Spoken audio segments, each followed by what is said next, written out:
வணக்கம். கிரகநாடி ஜோதிடம் வெங்கடேஷ், திருச்சி.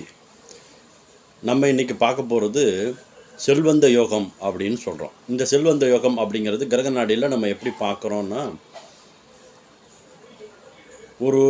எந்த ஒரு நிலையில் இருந்தாலும் சரி, அந்த நிலையிலிருந்து, அதாவது ஒரு அப்பா ஒரு நிலையில் இருக்கார் அப்படின்னா அதிலிருந்து ஒரு மிகப்பெரிய ஒரு வளர்ச்சியை பையன் பெறுறது. இது ஒரு யோகம்னு சொல்கிறோம். இது செல்வந்த யோகம்னே நம்ம மீன் பண்ணுறோம். இந்த வளர்ச்சி அப்படிங்கிறது நம்ம செல்வத்தை தான் மீன் பண்ணுறோம். இதுக்கு முக்கியமான கிரகம் என்னன்னு கேட்டால் சூரியனும் சந்திரனும்.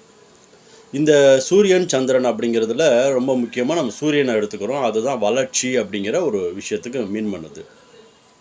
அதுக்கு சந்திரன் 3இல் இருந்தால், அதாவது சூரியனுக்கு 3இல் சந்திரன் இருந்தால், இவர்கள் எந்த நிலையில் பிறந்திருந்தாலும் மிகப்பெரிய அளவுக்கான செல்வந்த யோகத்தை பெறுவார்கள்.